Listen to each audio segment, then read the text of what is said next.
I have a little statement here that I want to make. You know, the people of the world said no to war in February 2003. 10 million people marched in the street to try to stop this war.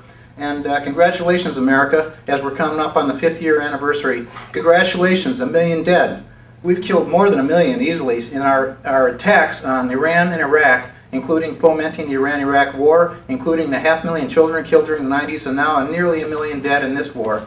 Okay? The United Nations said no to this war in 2003. Security Council said no. The weapons inspector said no. The CIA even said no. International law says no. U.S. law says no. The Constitution, Article 6, says that you have to obey treaties that we have signed, including the United Nations Treaty. Go read it. They're talking about the rule of law. The largest countries said no to war. India and China said no. Russia, Turkey, Germans and the French, countries all over the world said no. The Council of Churches said no to war. Every religion says no to war. The Pope in Rome came out and said no to this war, and the Muslims, obviously. And so let's remember who started this war, okay? Let's remember them well. It was the U.S. Congress that started this war, and they did it for money and patronage. Kill 1 million people for your party bosses who said you have to do this, you have to play along. Kill 1 million for your donor base who paid for your campaigns. Let's kill people for donation money, okay? Let's kill people and get a committee seat and promote your career so you have a longer career, okay? That's 1 million people dead in the last 5 years, okay? So I'm not just going to blame it on the Congress. The weapon makers started this war. They paid the Congress for these money and the jobs and stuff. Lockheed Martin, Northrop Grumman, Boeing, Halliburton, Bechtel, right in our region. The oil industry started this war for money and oil wells. ExxonMobil and company.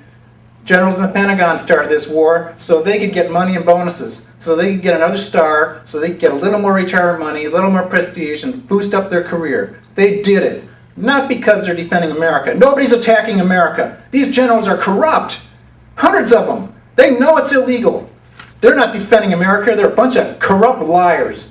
Okay? 1 million soldiers fought the war. They did it for money. Ask why they enlisted. The research is out there. All the recruiting sites say, why young people enlist? They haven't got a job, they need some money, they need to buy a car, they gotten married, they need something to get their life going, get a career. And the recruiters sell them into this story, okay? They're corrupt.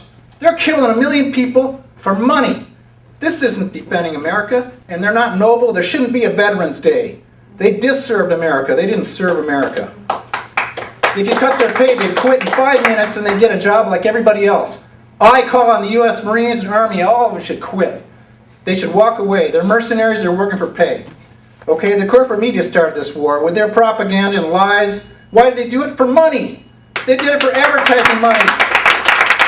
The Israeli government started this war. They came in with the AIPAC lobbyists. The war churches fell right in line for money. Guess who's got the biggest churches, the biggest buildings, the biggest parking lots, all the media channels they can buy? Where does the money come from? For the city church, the Overlake Church, the Bothell Republican Assembly of God Church, where the Republicans come and have rallies. Where's the money come from for these magically rich churches? Well, the liberal churches, their cash box is empty.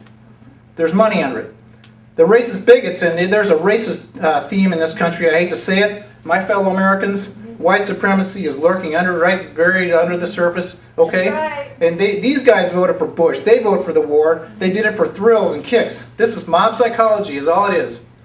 Wall Street bankers started this war just to keep their bubble alive, okay? It was sort of sucking wind back in the last recession. So now they printed $4 trillion of new federal deficit, which multiplied out into the Federal Reserve System, the fractional reserve system, and they're all living, look at what's going on around here. There's cranes and skyscrapers going up all over the place. That's who elected Bush. That's who killed 1 million people in Iraq. Those Wall Street guys. And they're the same guys who started the last 10 wars. And when are we going to stop this? When are we going to stop attending their school? Stop saluting the U.S. flag. Stop going to their churches. It's all a bunch of corrupt, rotten shit. We need to rebuild this country around basic humanity, okay?